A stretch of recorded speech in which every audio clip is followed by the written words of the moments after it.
نحمده ونصلي ونسلم على رسوله الكريم اما بعد فاعوذ بالله من الشیطان الرجیم بسم اللہ الرحمن الرحیم۔ معزز سامعین و ناظرین، آج ایک حدیث شریف زبان کی حفاظت کے بارے میں آپ حضرات کے شیئر کی جاتی ہے۔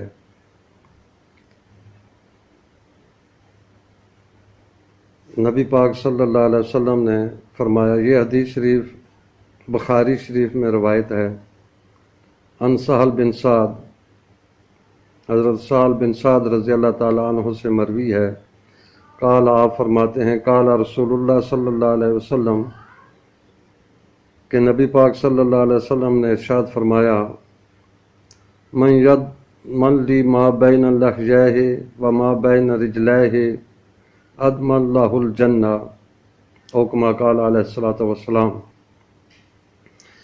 کہ نبی پاک صلی اللہ علیہ وسلم نے ارشاد فرمایا کہ جو کوئی شخص مجھے اس چیز کی ضمانت دے جو اس کے دونوں جبڑوں کے درمیان ہے، یعنی زبان کی حفاظت کی ضمانت دے، اور جو اس کے دونوں ٹانگوں کے درمیان ہے، یعنی اپنی شرمگاہ کی حفاظت کی ضمانت دے، تو نبی پاک صلی اللہ علیہ وسلم نے فرمایا، ادم اللہ الجنہ، میں اس کو جنت کی ضمانت دیتا ہوں۔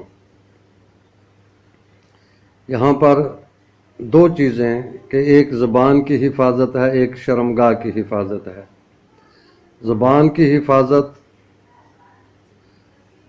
صوفیہ کرام فرماتے ہیں یہ دو چیزیں ہیں، صدق اللسان اور عقل حلال، عقل حلال اور صدق المقال، یعنی سچ بولنا اور حلال کھانا۔ حرام کا لقمہ بھی زبان پر نہیں لانا ہے۔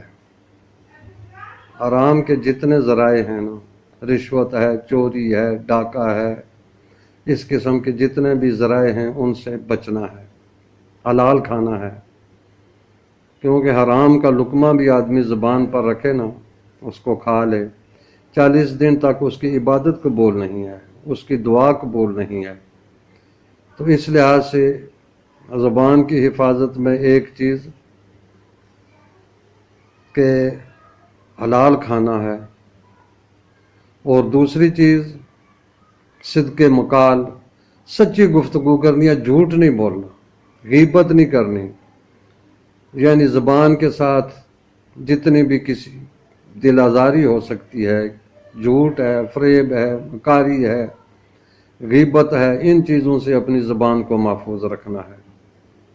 اور یہ جھوٹ فریب اتنی بری بیماری ہے کہ حضور علیہ الصلوۃ والسلام نے فرمایا، جھوٹ تو آدمی کو دوزخ میں لے جاتا ہے، جہنم تک لے جاتا ہے، اور سچائی جو ہے یہ تو آدمی کو رب تعالیٰ کے نزدیک کرتی ہے، جنت کے نزدیک کر دیتی ہے۔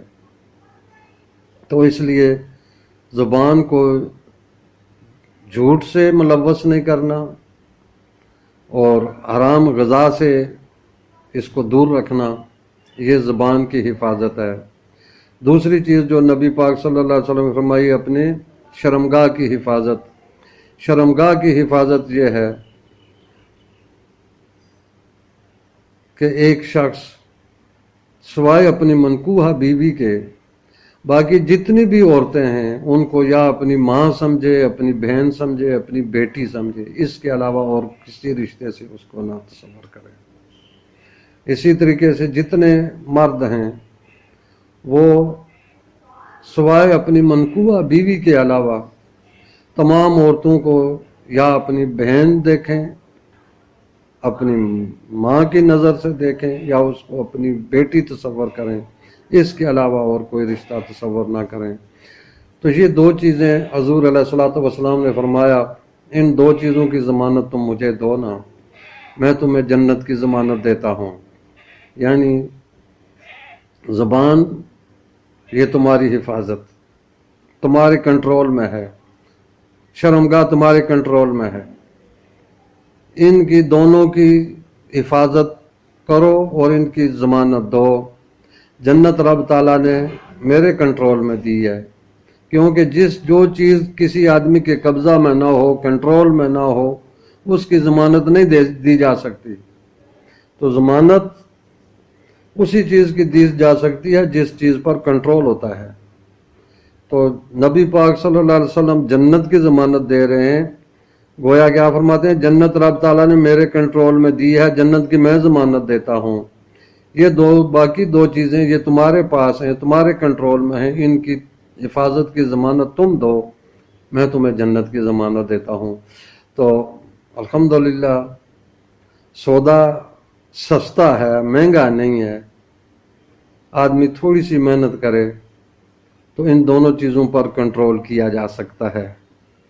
وہ اعلیٰ حضرت رحمۃ اللہ علیہ نے فرمایا کہ وہ تو نہایت سستا سودا بیچ رہے ہیں جنت کا، ہم مفلس کیا پول چکائیں، ہم مفلس کیا مول چکائیں، جولی ہی اپنی خالی ہے. تو میرے دوستو بزرگوں، اس حدیث شریف کی روشنی میں